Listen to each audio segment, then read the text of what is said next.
Good evening, all aspirants. Welcome to Genesis IAS.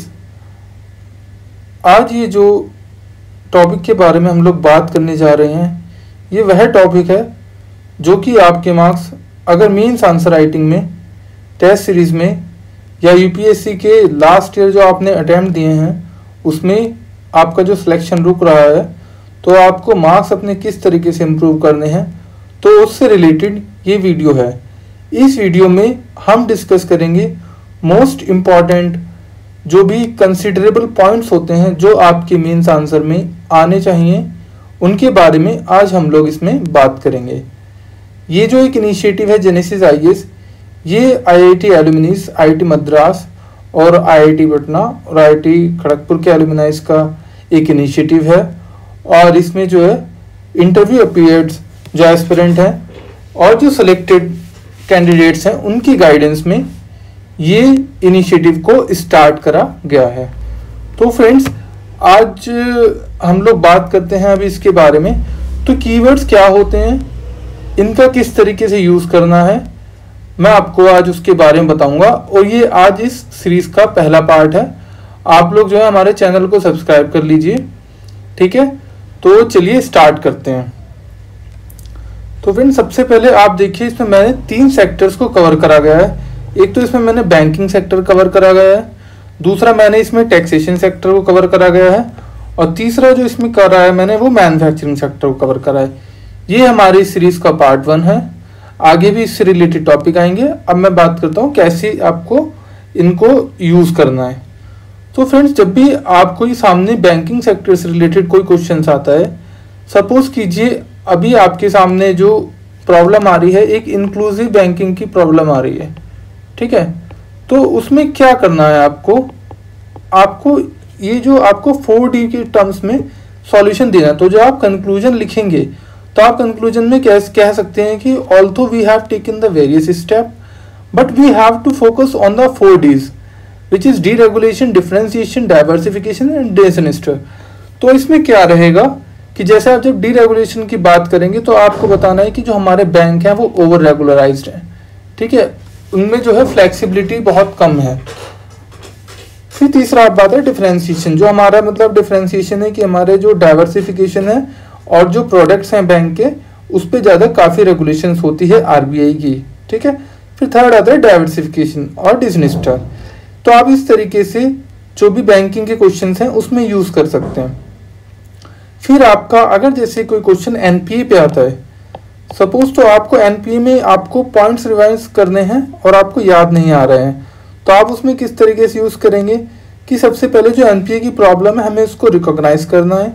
Then फिर हमको क्या करना है कि जो बैंकिंग है, जो कि ये ड्यूल प्रॉब्लम आ रही है, इसको जो है हमको क्या जो हमारी ये जो एक ड्यूल प्रॉब्लम आ रही है, तो इसको हम लोगों को कैसे सॉल्व करना है, ठीक है। तो जैसे इसमें बात आ जाती है, फिर इसमें आ जाते हैं किचन बैंक्स। किचन बैंक्स आपके मतलब फायर फाइटिंग टाइप के होते हैं, तो आप इसको भी यूज़ कर सकते हैं एज अ वे फॉरवर्ड और सॉल्यूशंस में। फिर आ जाते हैं हम लोग डबल फाइनेंशियल रेपरेशन पे। डबल फाइनेंशियल रेपरेशन क्या होता है कि एक तो आपकी इनकम लो है और ऊपर से इन्फ्लेशन भी बढ़ाया जा रहा है, तो ये आपके लिए एक बहुत बड़ी प्रॉब्लम हो जाती है एज अ कस्टमर और एज अ जो इन्वेस्टर, क्योंकि हम एक ही टाइम पे कस्टमर भी होते हैं और दूसरे टाइम पे हम लोग क्या हो जाते हैं, सर्विस प्रोवाइडर हो जाते हैं। तो वहाँ पे आप लोग इसको यूज़ कर सकते हैं।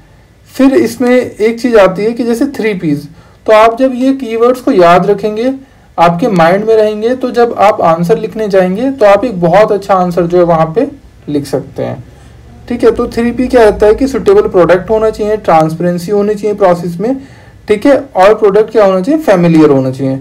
तो आप 3Ps का यूज़ कर सकते हैं। फिर आपका आ जाता है मैट्रिक्स, कि जैसे आप कोई भी प्रॉब्लम है तो उसको सॉल्व करेंगे 3 सेक्शंस के टर्म्स में, 3 सरप्लस के टर्म्स में और 3 प्लेयर्स के टर्म्स में। प्लेयर कौन कौन 3 हो सकते हैं इसमें, गवर्नमेंट एक प्लेयर हो सकती है, प्लेयर्स यहाँ पे स्टॉक होल्डर से मतलब है, ठीक है। अब आ जाते हैं ईज पे। ईज आपने सुना होगा, बैंकिंग के लिए ईज फ्रेमवर्क प्रोवाइड करा गया था, जिसमें था क्या, इनहैंसिंग एक्सेस होना चाहिए और सर्विस एक्सेलेंस होना चाहिए, ठीक है। तो आप इसको यूज करेंगे। फिर आपका आ जाता है ट्विन बैलेंस शीट सिंड्रोम। आप इसको दिखा सकते हैं कि we have to solve the twin balance sheet syndrome in the conclusion और अगर आप इंट्रो दे रहे हैं तो आप इंट्रो में भी इसका यूज कर सकते हैं कि this problem has been underline due to the twin balance sheet problem. तो आप इस तरीके से इन कीवर्ड्स को यूज करेंगे। फिर जैसे आप वे फॉरवर्ड आएगा तो आप इंद्रधनुष स्कीम के बारे में बताएंगे जो कि बैंकिंग सेक्टर रिफॉर्म के लिए थी। फिर इसमें आप आ जाते हैं कि deep hair cuts. Deep hair cuts क्या हो जाते हैं कि मतलब एक ही बार में जो है जो भी आपका जो लोन होता है उसके लिए वन टाइम सॉल्यूशन प्रोवाइड कराया जाता है, तो उसको जो है डीप हेयर कट्स के टर्म्स में हम देखते हैं। फिर आपको इसमें आ जाता है कि इरोडिंग ऑफ क्रेडिट कल्चर। ठीक है, मतलब जो हमारा क्रेडिट कल्चर है वो क्या है कि मतलब उसमें नेक्सस एक देखने को मिलता है और उसका पेनिट्रेशन बहुत कम है, तो इस चीज को भी सॉल्व करने की जरूरत है। तो आप उसमें क्या करेंगे, हमारे पास पॉइंट्स तो होता है, हमको पता रहती है क्रेडिट की प्रॉब्लम है, बट लेकिन हम उसको लिखेंगे कैसे, तो वो ये पॉइंट्स हैं जो आपको डालने हैं, ये कीवर्ड्स हैं जो आपको डालने हैं कि Indradhanush scheme, deep hair cuts, has to be done, twin balance sheet syndrome, quantitative easing, fed tapering, dollar tsunami.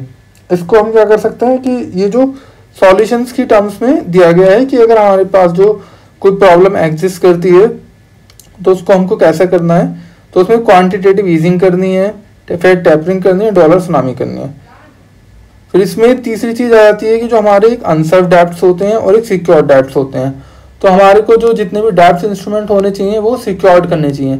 अब जैसे अभी कोरोना का टाइम चल रहा है तो गवर्नमेंट किस पे फोकस करेगी, सिक्योर डेब्ट्स पे फोकस करेगी, क्योंकि लोग क्या करेंगे अभी जो है सिक्योर डेब्ट्स की तरफ जाएंगे जहां पे उनको सिक्योरिटी के थ्रू मिल जाएगा। ठीक है, अब इसमें आप देखिए दूसरा इसमें पॉइंट है वो है टैक्सेशन का पॉइंट। ठीक है, अब टैक्सेशन में आप ये चीज देखिए कि टैक्सेशन में जो एक प्रॉब्लम है, सबसे पहले तो आपको टैक्सेशन को समझना होगा कि टैक्सेशन से रिलेटेड क्या क्या एस्पेक्ट्स हैं। तो टैक्सेशन से रिलेटेड जो एक सबसे इंपॉर्टेंट एस्पेक्ट है वो होता है कि डेवलपमेंट में उसका यूज कैसे हो रहा है। ठीक है, दूसरा चीज होता है कि अगर मैं बात करूं टैक्सेशन से रिलेटेड, दूसरा एस्पेक्ट होता है कि जो कि क्या हो जाती है, पब्लिक मनी हो जाती है। ठीक है, फिर इसका यूटिलाइजेशन होता है। अगर मैं गवर्नमेंट पॉइंट ऑफ व्यू से बात करूं तो इसमें हो जाता है कि कलेक्शन कितना हो रहा है। ठीक है, तो कलेक्शन चेक करा जाता है। फिर अगर तीसरे उसकी मैं बात करूं तो इसमें और क्या रहता है कि मतलब how we can include the tax buoyancy. ठीक है, और उसका मतलब टैक्स टू जीडीपी रेशियो क्या हो जाता है। अब जब आपके क्वेश्चन इसके रिलेवेंस आते हैं, सबसे इंपॉर्टेंट जैसे जीएसटी अभी इंप्लीमेंट हुआ है तो आपको क्या क्या कीवर्ड्स उसमें डालने हैं। मैंने आपको पहले बैंकिंग सेक्टर में जिस तरीके से बताया है, अब वैसे ही आप टैक्सेशन में देख लीजिए। मैं इसको थोड़ा जल्दी ले लूंगा तो आपको क्या है कि आप समझ में आ गया है, जिससे आपका टाइम भी बचे। तो हम टैक्सेशन में क्या करते हैं, ये टैक्सेशन क्या है, इकोनॉमिक ग्लू की तरह वर्क करता है, क्योंकि जितना ज्यादा टैक्स होगा तो वो क्या रहेगा, हम उसको उतना अच्छा ही पब्लिक स्पेंडिंग कर पाएंगे और रोड्स वगैरह डेवलप होंगे जो अल्टीमेटली इकोनॉमी की ग्रोथ में हेल्प करेगा। फिर टैक्स क्या है, सोशल कॉन्ट्रैक्ट है, सोशल लाइसेंस है, ये टर्म्स को यूज करेंगे। फिर हमारे पास जो जैसे प्रॉब्लम आती है कि टैक्स कलेक्शन में, तो उसमें क्या है कि हमारे पास फंड नहीं है टैक्स कलेक्टिंग अथॉरिटी के लिए, उनके जो फंक्शंस हैं प्रॉपर्ली डिफाइंड नहीं है, जो फंक्शनरीज हैं वो क्या है वेल एक्सपर्टाइज नहीं है, तो इस तरीके से यूज करेंगे। फिर आ जाते हैं free rider and exit act. अब इसमें क्या रहता है कि हम बहुत सारे क्या है टैक्स लेवीज देते हैं, जैसे कि स्टार्टअप हो गए। ठीक है, हम क्या इजी एग्जिट क्लाउज होते हैं, तो उससे क्या हो जाता है कि हमारी प्रॉब्लम आ रही है, हमारे जो कल्चर है स्टार्टअप जो है बहुत सारे बंद हो जा रहे हैं, दे आर जस्ट आपने एक अभी प्रॉब्लम भी सुनी होगी, डॉर्फिज्म ऑफ द स्टार्टअप। ठीक है, तो इस वजह से हो रहा है कि स्टार्टअप जो है जैसे उनको जब तक बेनिफिट मिलते हैं तब तक वो काम करते हैं और उसके बाद फिर वो लोग क्या करते हैं, फिर वो अपना स्टार्टअप क्लोज कर देते हैं, तो ये एक प्रॉब्लम है। फिर आपका रहता है precautious in cleavage to India, मतलब इसमें क्या है बहुत सारा जो है प्रॉब्लम है कि मतलब कुछ को लोन मिल रहा है, कुछ को नहीं मिल रहा है, और जो बहुत ज्यादा सर्विसेज का क्या है इसमें जो एक कॉम्प्लेक्सेशन है, तो उस वहां पे यूज कर सकते हैं आप। फिर इसमें आ जाता है कि एड कर्स होता है, रिसोर्स कर्स होता है, डच डिसीज होता है, तो ये आपको टर्म्स का यूज करना चाहिए कि मतलब बहुत ज्यादा एड दे देते हैं तो लोग क्या करते हैं कि काम नहीं करना चाहते। जैसे डच डिसीज में क्या रहता है कि if government taking too much taxes तो why should I work, because मेरा जो लेबर है उसका बहुत ज्यादा हिस्सा तो गवर्नमेंट ही ले रही है, तो अगर गवर्नमेंट सही से स्पेंडिंग नहीं करती है, जैसे अभी कोरोना काल में आप देख रहे होंगे कि मतलब हम लोग इतना टैक्स तो देते हैं बट लेकिन जो जिस तरीके से पैंडेमिक को हैंडल करा गया है वो दिखाता है कि it was not an good move by the government to tackle the pandemic. तो इस केस में तो लोग क्या करते हैं कि वो सोचते हैं कि हम लोगों को काम नहीं करना, हम घर पे रहेंगे, दैट इज ज्यादा फ्रूटफुल फॉर अस, तो उसको बोलते हैं डर्टी सीड्स। अब आ जाते हैं नो रिप्रेजेंटेशन विदाउट टैक्सेशन। इसको आप दे सकते हैं कि मतलब आप क्या टैक्स तो ले लेते हो लेकिन जो नीड्स होती हैं उसको फुलफिल नहीं कर पाते, जैसे आपने देखा होगा रिसेंटली। फिर इसमें आ जाता है लो इनकम ट्रैप। ये लो इनकम ट्रैप किस कंटेक्स्ट में बोला गया, ये बोला गया है इनडायरेक्ट टैक्स के कंटेक्स्ट में, क्योंकि इनडायरेक्ट टैक्स में क्या रहता है कि वो सब पे इक्वली लगता है। तो अगर उसको क्या रहता है कि अगर जैसे अमीर के लिए तो साबुन पे अगर जैसे टैक्स लग रहा है 5% और गरीब के लिए 5%, तो गरीब की इनकम का जो है 5% भी उसका जो है मे बी वो 20% उसके इनकम का हो सकता है। तो इस तरीके से वो इनकम टैक्स हो जाते हैं। फिर तीसरा आ जाता है इसमें कॉम्पिटिटिव सब फेडरलिज्म। इसमें क्या है कि जो बहुत सारे टैक्सेस होते हैं जो स्टेट्स अपने अपने उस पर लगाता है, मतलब जैसे आपके ये हो गए वैट वगैरह थे, हालांकि अब तो डिलीट कर दिया। तो उसमें क्या रहता है कि वो अलग अलग रहता है टैक्स, तो उसमें प्रॉब्लम रहती है। तो हम बोल सकते हैं कि जो टैक्सेशन का है उसमें कॉम्पिटिटिव रिजीम होना चाहिए, जिससे क्या हो जाता है कि एक कॉम्पिटिटिव फेडरलिज्म से क्या होता है कि एक एस्पिरेशनल वाली फीलिंग आती है। तो उसमें स्टेट इंप्रूव करेगा, और जब स्टेट इंप्रूव करेगा तो ओवरऑल कंट्री की जो इकोनॉमी होगी अच्छी होगी। फिर इसमें हॉरिजॉन्टल इक्विटी की बात करी गई। हॉरिजॉन्टल इक्विटी की बात करी, जैसे वर्टिकल इक्विटी तो होती है आपकी कि मतलब वर्टिकल इक्विटी होती है कि मतलब जैसे हमारे जो, अगर मैं इसको एग्जांपल लूँ, एक जैसे आपने पंचायत राज में देखा होगा, जैसे जो वुमेन को एक होना चाहिए, कोटा होना चाहिए, एक किसको होना चाहिए, SC ST को होना चाहिए, एक किसको होना, तो ये तो हो गया वर्टिकल इक्विलिटी, ठीक है। लेकिन अगर SC के अंदर भी हम बोलें कि वुमेन को 30% सीट होगी, होगी हॉरिजॉन्टल इक्विटी। तो यही सेम कंटेक्स्ट आप इसमें हॉरिजॉन्टल इक्विटी के कंटेक्स्ट में भी बोल सकते हैं।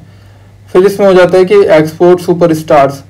हाँ, इसमें लिख सकते हैं कि जो हमारा टैक्सेशन है उसमें हमको एक्सपोर्ट को बढ़ावा देना चाहिए। तो हमारे जो भी मतलब जो एक्सपोर्ट टैक्स होते हैं, एक्सपोर्ट ड्यूटीज होते हैं, उसको रिड्यूस करना चाहिए। फिर टैक्स टेररिज्म, एक इसमें पॉइंट लिख सकते हैं आप कि जो टैक्स टेररिज्म क्या हो जाता है कि मतलब अननेसेसरी टैक्स कलेक्शन होता है, ठीक है। जैसे बहुत सारे सेटलमेंट्स होते हैं तो वो सेटलमेंट होना चाहिए, तो उसमें अभी टैक्स उसमें सेटलमेंट सही से नहीं हो पाता। ये टैक्स टेररिज्म जो आपने उसके केस में बहुत सुना होगा, जो भी एक वोडाफोन का केस था, जिसमें जो गवर्नमेंट ने जो क्या करा, रेट्रोस्पेक्टिव वे में टैक्स लगाया था। तो वहाँ पे उन्होंने क्लेम करा था कि Indian government has doing the tax terrorism, ठीक है। फिर आ जाते हैं हम आ जाते हैं इस पे मैन्युफैक्चरिंग सेक्टर पे। अब जो मैन्युफैक्चरिंग सेक्टर है, मैन्युफैक्चरिंग सेक्टर में सबसे पहले आपको सेक्टर, आप जो भी टॉपिक पढ़ रहे हैं ना उसका थीम देख लीजिए यूपीएससी प्रीवियस ईयर से, कि उसमें वो जो है किस तरीके से क्वेश्चन पूछने हैं। तो मैन्युफैक्चरिंग सेक्टर में वो लोग क्वेश्चन पूछ रहे हैं, जैसे लास्ट टाइम भी एक क्वेश्चन आया था कि जो है मैन्युफैक्चरिंग सेक्टर की जो ग्रोथ हो रही है वो क्या क्या फैक्टर हैं जिसकी वजह से जो ग्रोथ जो है इतनी अच्छी नहीं हो पा रही है। फिर एक क्वेश्चन आया था कि जो एग्रीकल्चर जो है वो उसका जो कॉन्ट्रीब्यूशन है जीडीपी में वो इतना अच्छा नहीं हो रहा है। तो आपको फैक्टर्स बताने होते हैं कि मतलब किस वजह से जो है हमारी जीडीपी नहीं बढ़ रही है, या तो क्या क्या प्रॉब्लम्स है। तो उन फैक्टर्स में आप किस तरीके से इन कीवर्ड्स को एम्प्लॉय करेंगे, तो देखिए, क्योंकि देखिए दो तरीके से आंसर लिखे जाते हैं, एक होती है जनरल लैंग्वेज, एक होती है आईएएस की लैंग्वेज। तो आपको जो एक आईएएस की लैंग्वेज होती है उसमें आंसर लिखना होता है, ठीक है। तो आपको जो है ना वो आईएएस की लैंग्वेज कैसे आएगी, जब आप कीवर्ड्स को वो आपके आंसर में कैसे रिफ्लेक्ट होगी, क्योंकि एग्जामिनर किस चीज को जानता है, आपको थोड़ी जानता है, वो आपके आंसर्स को जानता है। तो जब आप ये सब कीवर्ड्स डालोगे तो पता चलेगा कि हाँ आप एक आईएएस क्रेडिबल जो है बंदे हो। तो जैसे उसमें एक ये सबसे दिखाया जाता है तो क्या क्या फैक्टर हैं, जो जैसे job seeker to job creator. जैसे हमारे यहाँ क्या है कि स्टार्टअप कल्चर कम है, गवर्नमेंट ने स्कीम भी लगा रखी है, तो हम लोग जॉब सीकिंग की बात करते हैं, जॉब क्रिएशन की बात जो है कम करते हैं। फिर हमारे ऐसे सेक्टर्स हैं कि हमने सेक्टर को डिफाइन नहीं करा गया है, हालांकि अभी कर रही है गवर्नमेंट जो भी डिसइन्वेस्टमेंट वगैरह है, ठीक है। तो उसमें हमारे को सनराइज सेक्टर है, जैसे सनराइज सेक्टर में हमारे क्या सोलर इंडस्ट्रीज आती हैं अभी। फिर सनसेट सेक्टर में कौन से सेक्टर होगा, सनसेट सेक्टर होते हैं जो एक बहुत लिमिटेड टाइम पीरियड के होते हैं। जैसे अभी बोला जा रहा है कि जो भी फर्टिलाइजेशन होता है, मतलब तो उन सेक्टर्स को क्या करना चाहिए, हमें जो लिमिटेड फर्टिलिटी रखनी चाहिए, तो ठीक है वो सेक्टर को कुछ समय के बाद बंद कर देना चाहिए, ठीक है। फिर इसमें रेगुलेटरी फ्रेमवर्क जो आ रहा है, अभी जो हमारा रेगुलेटरी फ्रेमवर्क है वो क्या है, बहुत स्ट्रिक्ट है। हालांकि हमारी world ease of doing business में रैंकिंग जो है इम्प्रूव हुई है, बट लेकिन इसमें क्या कर सकते हैं आप, उसमें रैंकिंग तो इम्प्रूव हुई है लेकिन उसमें कुछ पोर्शंस में अगर आप उसके अंदर जाएंगे और डिटेल देखेंगे तो हमारे जो कॉन्ट्रैक्ट्स पे उसमें क्या है कि रैंकिंग हमारी रिड्यूस हुई है। तो उसमें क्या है कि वो रेगुलेटरी कोलेस्ट्रॉल के अंदर आता है, तो आप ये चीज़ इंपॉर्टेंट उसमें इन्फॉर्म करेंगे। फिर हमारा आ जाता है कि इनफॉर्मलाइजेशन कैजुअलाइजेशन। जैसे हमारा क्या है कि सेक्टर बहुत ज़्यादा फॉर्मलाइज रहता है। इनफॉर्मल सेक्टर जैसे हमारा है आईटी सेक्टर हो गया, आईटी सेक्टर में क्या है कि बहुत ज़्यादा इनफॉर्मल है, रूल्स रेगुलेशन लूज हैं। इनफॉर्मलाइजेशन क्या कर सकता है कि इनोवेशन को लाता है। जैसे कोई भी चीज़ जब इनफॉर्मलाइजेशन कराया जाता है, जैसे वर्क फ्रॉम होम हो गया, ये एक इनफॉर्मलाइजेशन का पार्ट है। तो इसमें क्या रहता है कि इंसान का वर्क लाइफ बैलेंस बना रहता है, ठीक है। तो उस वजह से ये बहुत इंपॉर्टेंट सेक्टर हो जाता है। फिर इसमें क्रॉस फर्टिलाइजेशन होता है। क्रॉस फर्टिलाइजेशन क्या होता है कि मतलब जैसे बहुत सारे सेक्टर जो हैं उनको एक सिंक में काम करना चाहिए, है ना। तो जैसे क्या रहेगा, जैसे मैं बोलूँ कि अगर बात करूँ, जैसे अगर फूड इंडस्ट्री की बात करूँ मैं, तो उसमें एग्रीकल्चर, फूड प्रोसेसिंग और आपका जो भी रहेगा वो आपको सिंक करके बात करनी चाहिए। ऐसे ही फिर हम इंडस्ट्रियल रिवोल्यूशन की बात कर रहे हैं, जैसे अभी मुंबई को हब बना गया है इंडस्ट्रियल रिवोल्यूशन 4 के लिए, तो वो करना चाहिए। फिर इसमें एमएसएमई जैसे क्या साइलेंट इंजन ऑफ ग्रोथ बोला जाता है एमएसएमई को। तो ये कीवर्ड्स आपको लिखने हैं कि हाँ MSME, we have to focus on the MSME because it is considered the silent engine of the growth, ठीक है। फिर आपका प्री मैच्योर्ड इंडस्ट्रियलाइजेशन होता है।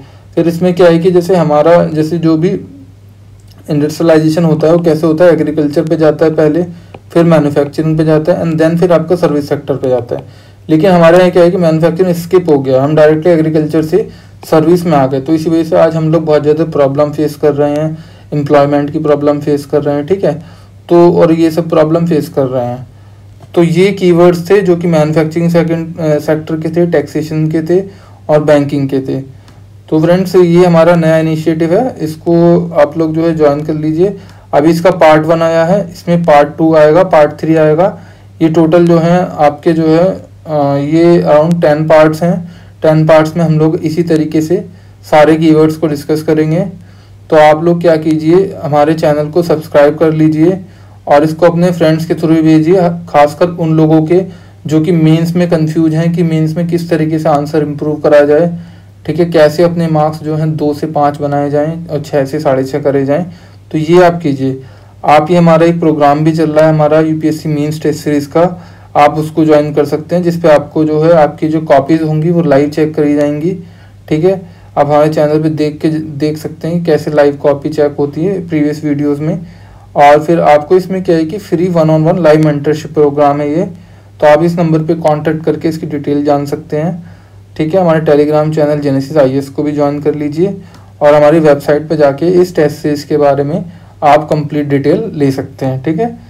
थैंक यू वेरी मच और अच्छे से अपनी पढ़ाई करते रहिए, ठीक है। Thank you. हमारे टेलीग्राम चैनल को ज्वाइन कर लीजिए और जो इस नंबर पे कांटेक्ट कर सकते हैं हमारी मेंस आंसर राइटिंग सीरीज़ को ज्वाइन करने के लिए। Thank you.